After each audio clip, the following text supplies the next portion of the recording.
My name is Liana and welcome to this tutorial for the CAWST Chlorine Calculator app. In this video, we'll cover batch chlorination of drinking water. We are going to use this calculator to determine the amount of chlorine that you need to treat drinking water. Remember that batch chlorination is intended for disinfecting drinking water, not the infrastructure that contains it.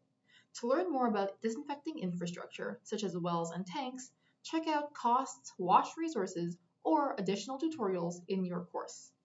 Now, let's continue learning about the Chlorine Calculator app. This is our homepage. You can see that the CAWST logo is located at the top left of the page. Whenever you click the logo, you will be redirected back to the homepage. In the top right corner, you're going to see a menu button. Here you can navigate to different pages, such as the calculator, additional resources.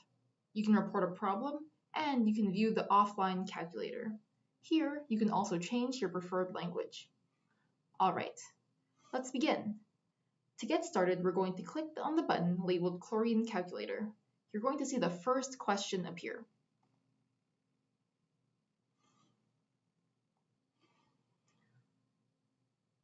Each step is shown at the top of this page.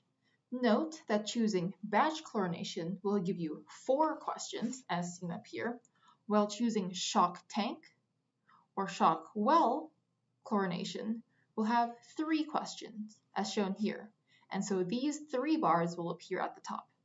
The first question will ask, is this water intended for drinking, or are you disinfecting infrastructure such as wells or tanks?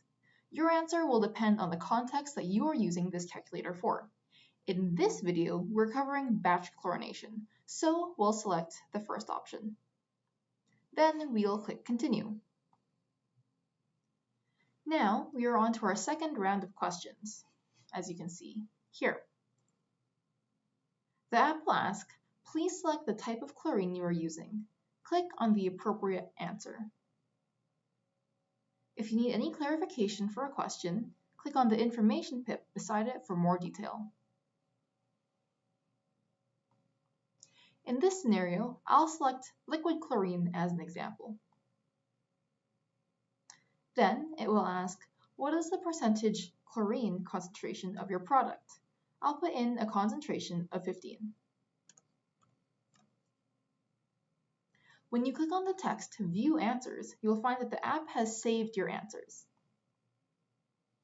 You can check on this box and close it whenever you need. Now click Continue.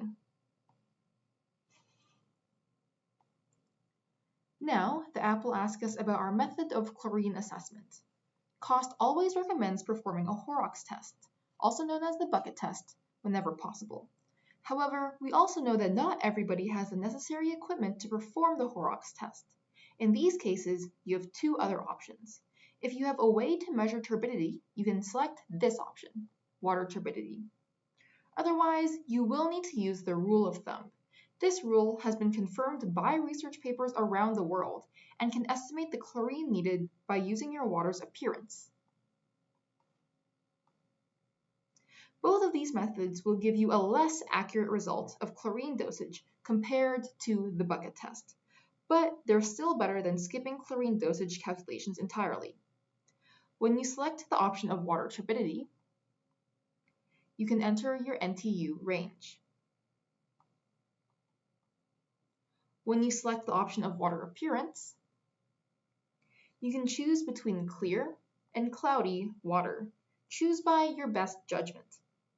In both cases, you need to identify if there is any current water epidemic in your area, which also affects the dosage of chlorine.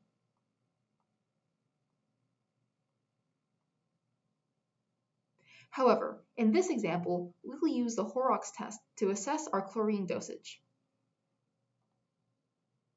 For my example, through performing the Horrocks test, I have found that a test bucket of 10 liters requires 7 milliliters of 1% chlorine solution to be disinfected. Let's press Continue.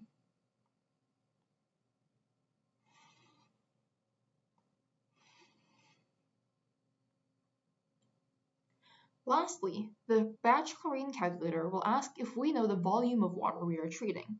Sometimes we do, and if so, we can put that here. However, in some scenarios, you might not have the volume. In that case, you'd select, I need help to calculate the volume of water I am treating. We can measure the dimensions of our container to find out. I have, let's say, a rectangular container, so I'll select the rectangle option and input the length, width, and height in meters. Let's take a look at our answers so far and make sure that they're correct. Looks good. We'll press continue one last time and we're done. Here we have our results and our next steps. To treat our drinking water, we'll have to make a 1% solution by putting this amount of chlorine into this amount of water. Once we have our 1% chlorine solution, we'll add this amount of it into our water to chlorinate it. Then we'll allow the water to sit for the required contact time and handle and store it safely. Once we're done, we can press Finish, and the app takes us back to the home page. This brings our tutorial to a close. Take the time to go through the application and explore the additional resources we have available. If you need any help, reach out to your course instructors or click Report a Problem to email CAWST support. Thank you for joining me today with this tutorial for batch chlorination of drinking water. My name is Leanna, and I'll see you in the next video.